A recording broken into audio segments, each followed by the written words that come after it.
I opened the gift box and found a house key with my name engraved. Across the table, Grandpa smiled, but his eyes begged me not to use it. The air in the living room felt heavy, like the quiet before an explosion. Mom and Dad sat perfectly still, watching me as if my reaction were part of some larger test I hadn't studied for. The Christmas lights flickered against the window pane, and for the first time all night, I wished they'd just go out. It was Christmas Eve in Maplewood, a suburban postcard town where every lawn had matching reindeer inflatables and every neighbor pretended to love one another for exactly 2 days a year. Inside our house, the air smelled of roasted turkey and pine needles. My parents had insisted on one last surprise before dinner.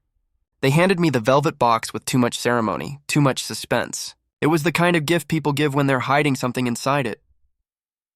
"A surprise," Mom said softly, eyes glinting like glass. "You earned it."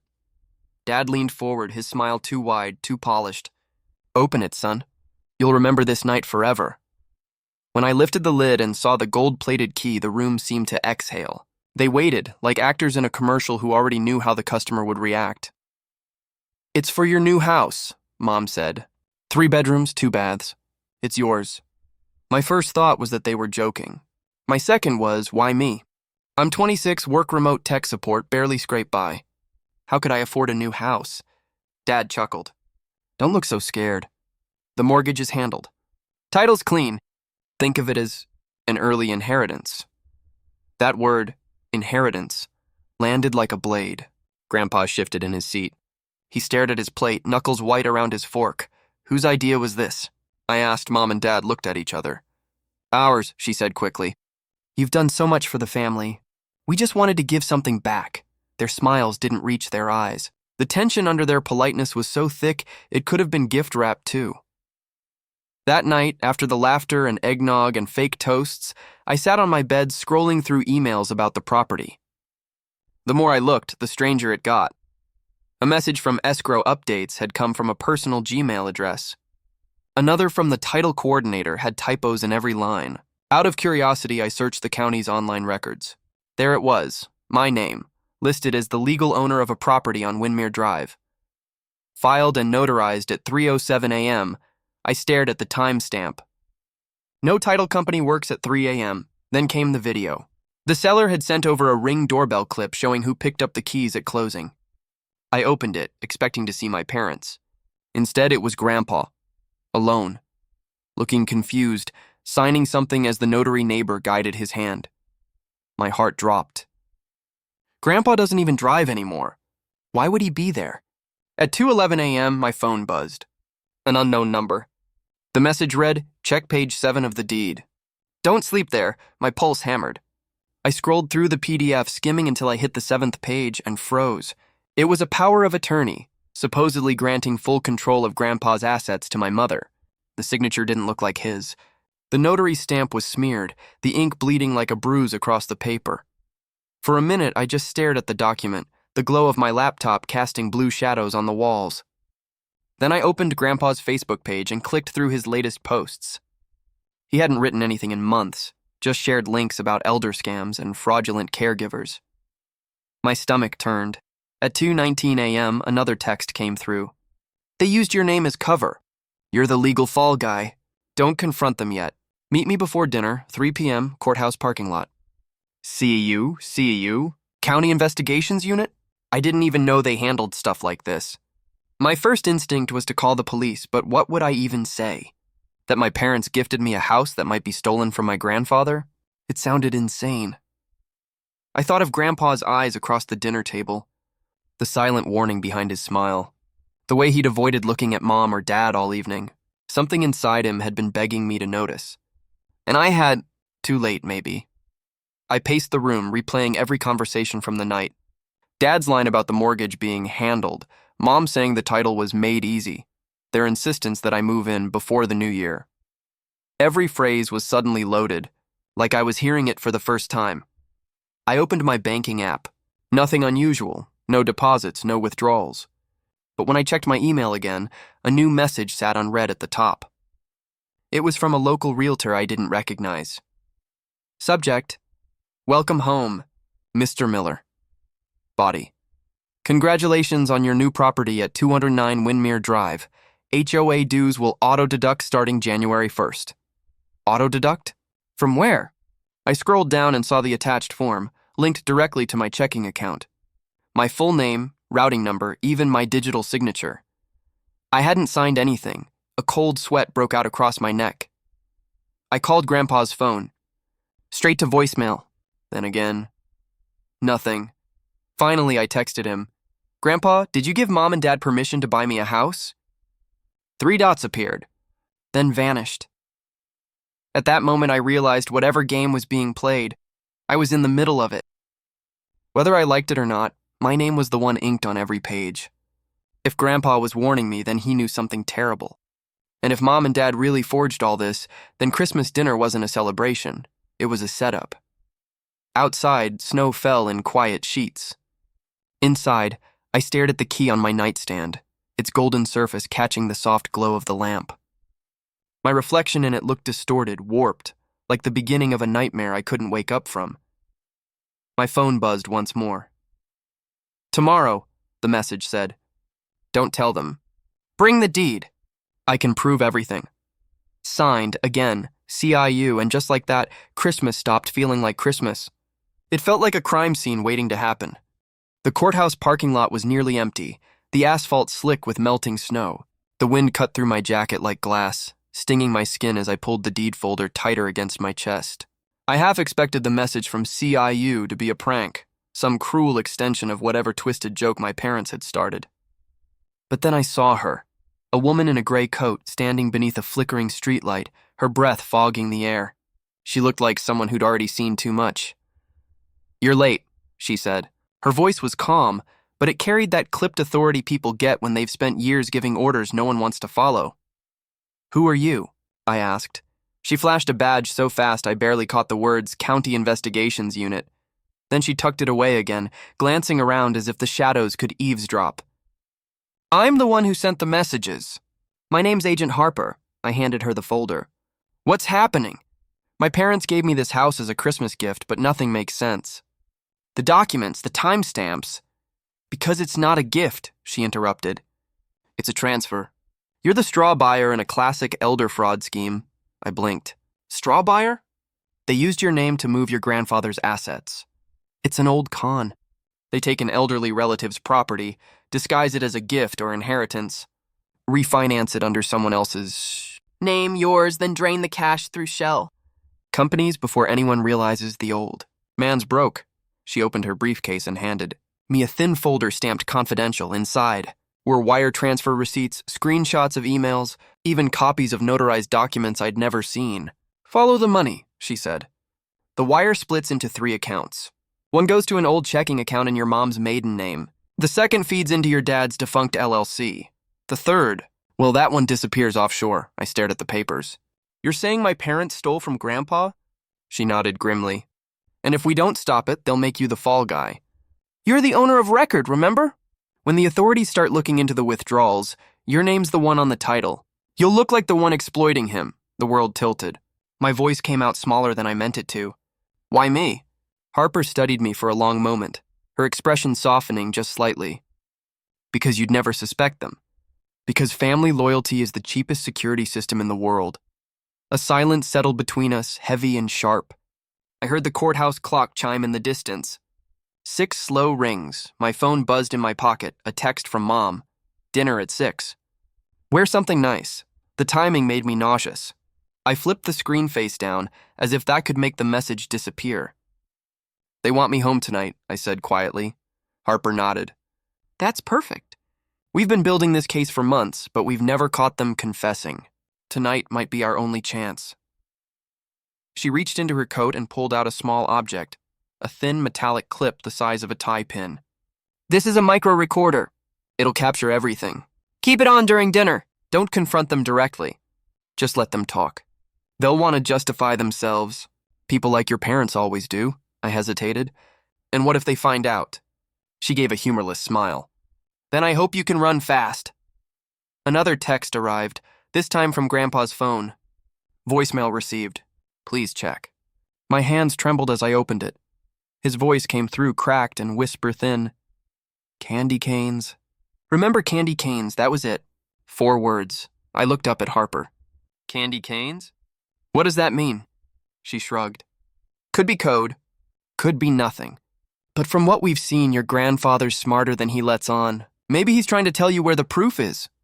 Snow began to fall again. Slower this time, thick flakes landing on Harper's shoulders like ashes. What about the notary? I asked. Our neighbor. He was the one in the ring footage. Her jaw tightened. He confessed this morning. Said your mother asked him to keep things simple. Signed documents he knew weren't legitimate. We're cutting a deal with him. He's testifying in exchange for immunity. The courthouse lights flickered, plunging us into near darkness before flaring back to life. Harper closed the folder, handed it back to me, and leaned closer. I could smell peppermint and coffee on her breath. You need to be careful tonight. If they realize you know, they'll panic. And panicked people with money to lose do dangerous things. My breath fogged the air. What if this all blows up in my face? She hesitated before answering. Then at least the truth will be on record. From her coat, she pulled out one more sheet of paper. It looked older. The edges yellowed, the ink faded but still legible. This, she said, was found in your grandfather's safety deposit box last week. We didn't know who to trust with it until now. I unfolded it and felt my knees nearly give out. It was a will dated 6 months earlier, signed and witnessed. The beneficiary line read my name. Everything Grandpa owned, his house, his savings, even the property my parents had gifted me, was meant to pass directly to me, not to them. If this document is legitimate, Harper said softly, then your parents didn't just steal from him. They stole from you. The paper trembled in my hands. All the years I'd tried to believe in them, all the times I'd brushed off my parents' odd behavior as stress or pride, it all collapsed under the weight of that one page. Harper placed a steady hand on my shoulder. Go home, eat their dinner. Smile when you have to, but keep that recorder on. And when he asks you about the house, she met my eyes. Don't lie. Just let the truth find its way out. I nodded numbly, clutching the folder like a lifeline. As I turned to leave, Harper called out one last time. Remember, whatever happens, you're not crazy. You're just finally seeing them for who they are. Snow swallowed her silhouette as I walked toward my car, each step echoing louder than the last. I didn't know whether I was heading into a family dinner or an ambush, and as the courthouse faded behind me, one thought kept repeating in my mind, louder than the wind, heavier than the snow. Candy canes. Remember candy canes? Christmas lights blink like a lie detector, pulsing red and green across the polished wood floors. My childhood home smells like cinnamon, roasted turkey, and something far less innocent. Fear. Every flicker of light feels like an accusation. The dining table looks perfect, too perfect, set like a magazine spread. Gold chargers, cranberry glaze, crystal glasses aligned with surgical precision.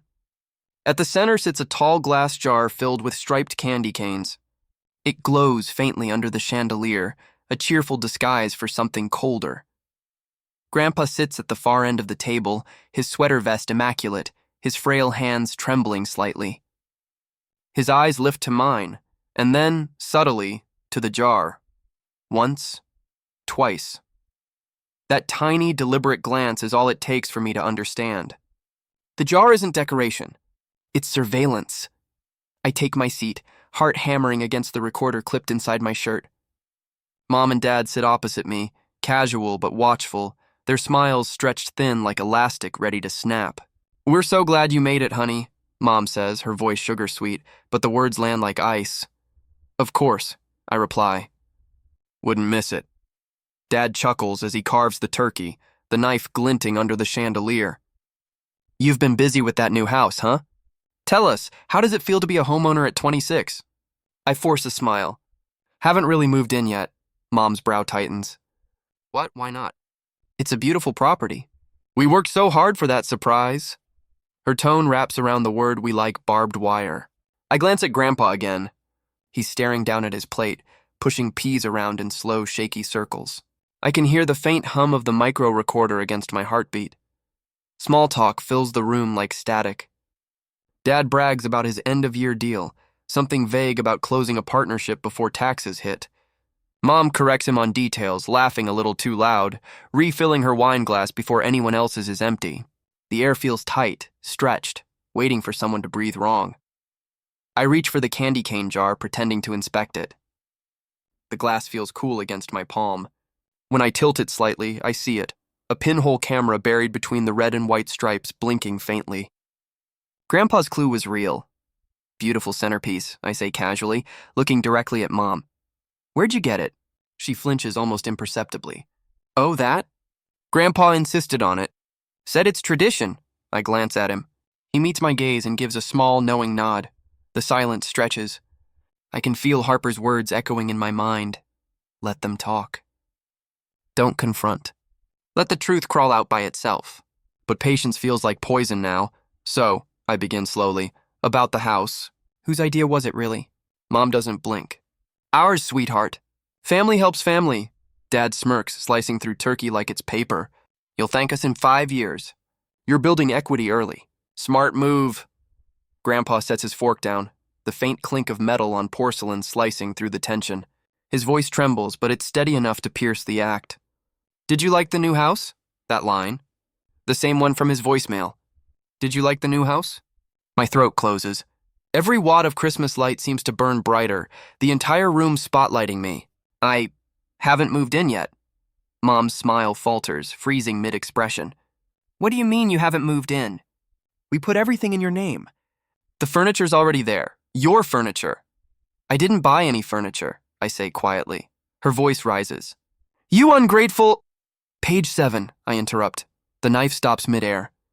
Dad looks up sharply. What?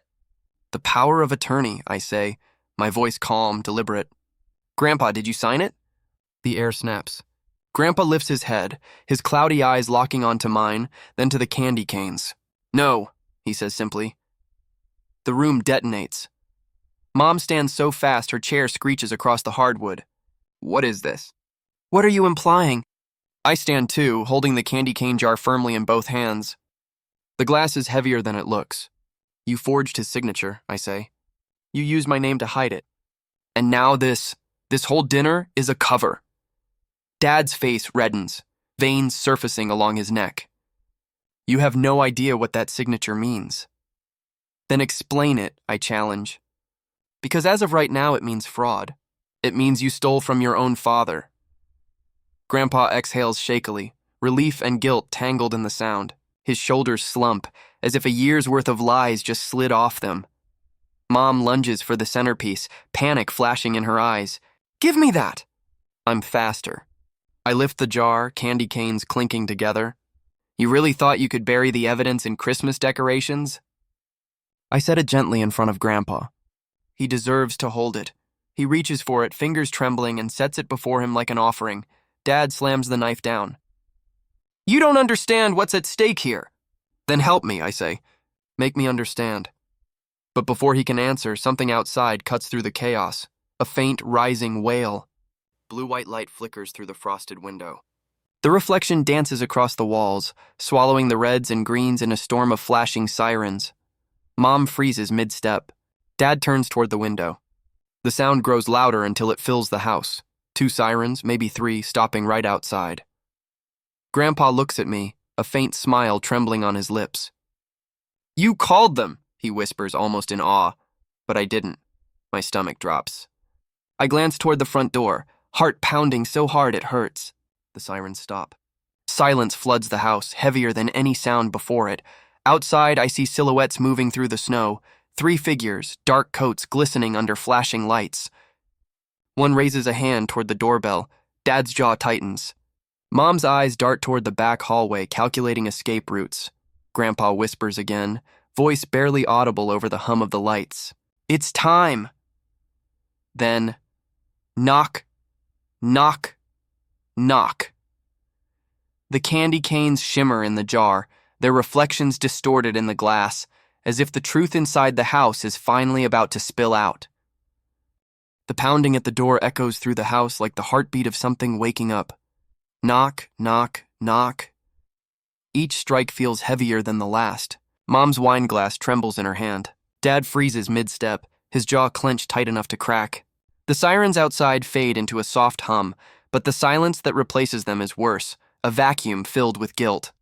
Then a voice, deep and steady, cuts through the air. Sheriff's office. Open the door. Mom's face drains of color. She turns to Grandpa, her voice low and venomous. We talked about this. No cops. You promised. Grandpa doesn't answer right away. He looks down at his trembling hands, then slowly rises from his chair. There's something in his posture, fragile but resolute, like a man who knows this is the last good thing he'll ever do. I promised I'd fix it, he says softly. His words are barely audible, but they split the room wide open. Dad moves first. Nobody's opening that door. He strides toward the window, peeking through the blinds, muttering curses under his breath. Outside, 2 sheriff's deputies stand in the snow, their flashlights sweeping across the porch. Behind them, a familiar gray coat, Agent Harper. Grandpa reaches under his chair and pulls out a thick brown folder. The sight of it makes Dad freeze. What's that? He demands. Grandpa opens it carefully, sliding out a stack of documents that look older, heavier than anything we've seen tonight. The truth, he says. His voice shakes, but there's steel underneath it. He lays the papers flat on the table. The first one on top is stamped in bold letters, Revocation of Power of Attorney, dated 2 months ago. Grandpa looks directly at Mom. I filed this the moment I realized what you were doing. Mom shakes her head, laughing nervously. You're confused. That's not... He cuts her off, sliding out another sheet. A notarized letter naming me as his sole heir. This, he says, tapping the paper, was supposed to keep you honest. Dad's composure shatters. His voice rises loud and raw. You were never supposed to show him that will. We needed liquidity, damn it. Your care isn't cheap. You think the nurses come for free? Grandpa's jaw tightens. He straightens his back as if decades of guilt have suddenly burned away. My care doesn't buy boats. The silence that follows could cut glass. Then the sound of the front door unlocking. The deputies step inside, snow dusting their shoulders. Behind them comes the notary neighbor, hat in hand, face pale as ash. He looks at the floor as he speaks. I'm sorry, he murmurs. They said it was just a formality. That Grandpa couldn't make it to the office. I didn't think... Harper follows them in, her gray coat speckled with melting snow. She nods once at me, then turns to the table. Her eyes flick to the candy cane jar, still resting beside Grandpa. We heard everything, she says. Mom backs away from the table, her trembling hand hovering over the carving knife. You can't do this to your own son, she hisses at Grandpa, voice cracking under desperation. You'll ruin us. Grandpa's response is quiet, but it hits like thunder. I'm not doing this to you. I'm doing it for him. He nods toward me. So he can live without inheriting our lies. Dad suddenly lunges forward, his arms sweeping across the table, knocking plates and glasses to the floor. The turkey platter shatters. Harper shouts for the deputies to move. They're faster, grabbing him, twisting his wrists behind his back. The metallic click of handcuffs rings out over the chaos. Mom screams, trying to pull away as one of the officers steps between her and the knife. You can't! This is a misunderstanding. You don't understand what's really happening here. Harper steps closer, calm but firm. Mrs. Miller, you have the right to remain silent. And for once, I suggest you use it. The room is chaos. Flashing blue and red lights bouncing off glass, reflecting in the candy canes like fractured blood. Grandpa sinks back into his chair, exhausted. His breathing rattles. I move to his side, but he raises one trembling hand as if to say not yet. Dad glares at him, veins bulging in his neck. You think this fixes anything? You think locking us up makes you some kind of hero? Grandpa's eyes soften, a storm of regret behind them. I'm no hero, he says quietly. I just ran out of time to be a coward. Harper signals the deputies to escort them out. Mom sobs as they guide her toward the door. Dad fights until the end, shouting half-truths and justifications, but the sound dies once the cold air hits him. The front door closes behind them, and the sirens fade into the night. I stand in the silence that follows, trying to breathe, trying to understand what's left after the world implodes. The floor is littered with broken dishes, shattered glass, and half a dozen candy canes scattered like debris after a storm. Grandpa's hand finds mine. Don't hate them, he whispers. They thought they were fixing my mistakes. I shake my head, my throat tightening. You don't owe them excuses. He looks at the candy cane jar and smiles faintly. You're wrong. I owe everyone something. Harper kneels beside him. Mr. Miller, We'll need you to give a full statement. You've done the right thing tonight. He doesn't look at her. His gaze stays on me. No, he says softly. Not yet. He grips my wrist with surprising strength, his eyes sharp and unblinking. They're guilty of theft, he says, his voice low but clear. But I'm guilty of something worse. The words hang in the air like smoke. Harper and I exchange a look, confusion flickering into dread. What do you mean? I ask.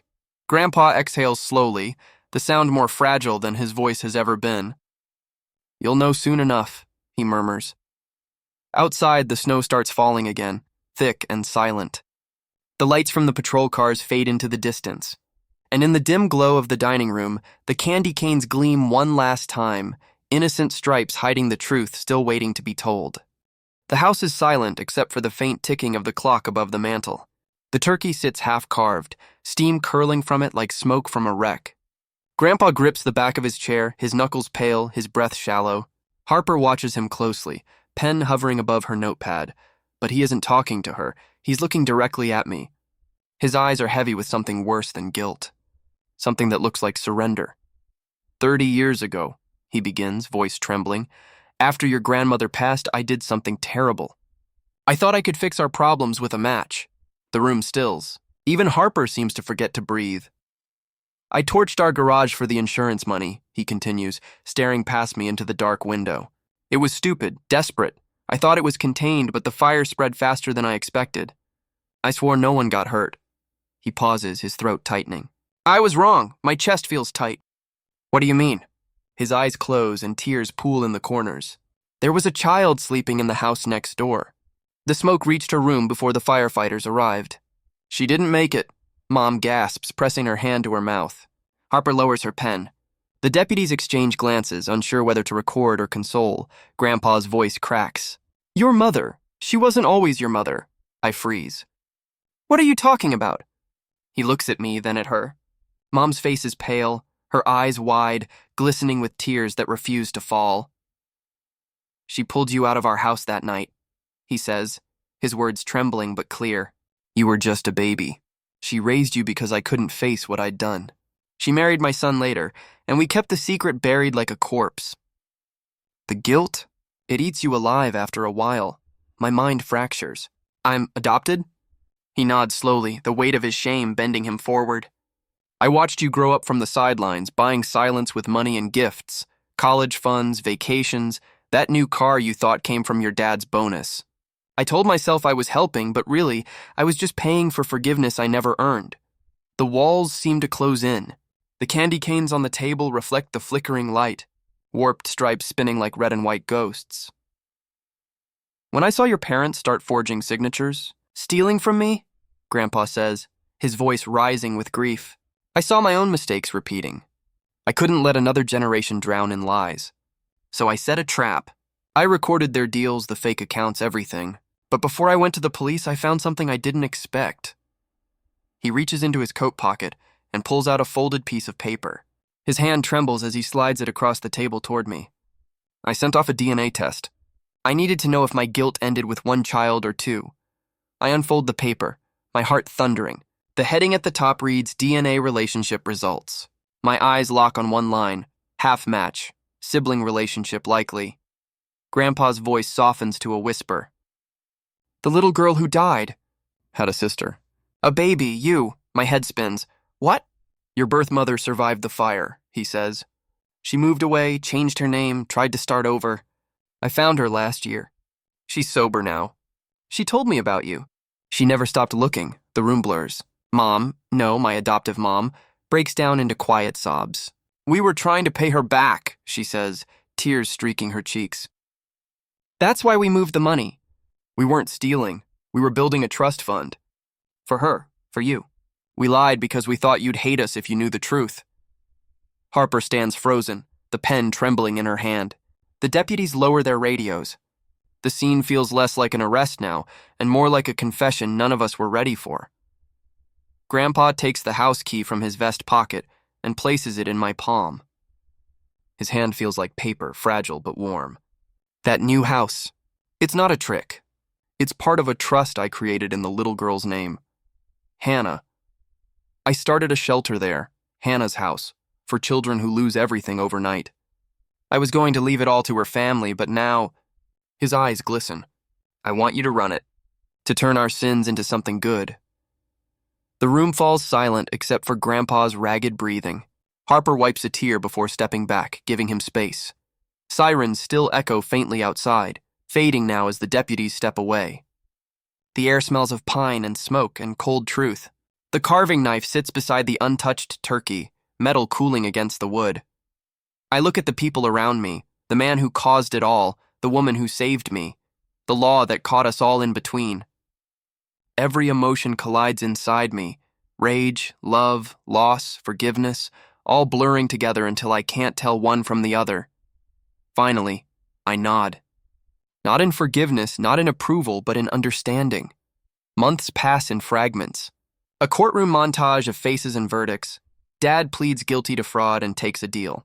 Mom cooperates and earns community service at the shelter. The notary testifies, clearing my name.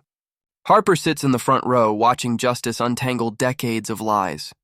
Grandpa stands before the judge, voice breaking as he confesses not just to fraud, but to arson and manslaughter. He doesn't ask for leniency, only for peace. When spring comes, the air smells of rain and second chances. The shelter opens beneath a new sign. Hannah's house. The building is warm, bright, full of laughter that feels like redemption. Children run through the halls clutching stuffed animals and candy canes. Because some traditions, even painful ones, deserve to be rewritten. Each morning, I unlock the door and hear faint church bells in the distance, like Christmas echoing in July. The first child we take in, a quiet boy with frightened eyes, keeps a candy cane in his pocket. For luck, he says. I kneel, smile gently, and tell him, "You don't need luck. You're safe now." That night, when the last light turns off and the world feels still again, my phone buzzes on the desk. A message from a number I don't recognize, but somehow my heart already knows. I'm outside. I'm not the one who raised me, the one who lost me. My hand trembles as I walk to the door. Through the frosted glass, I see her shadow, small, hesitant, waiting. The key is still in my palm. I take a deep breath, turn the lock, and open the door. Cold air rushes in. Tears sting my eyes. For the first time in my life, I finally feel warm, cut to black.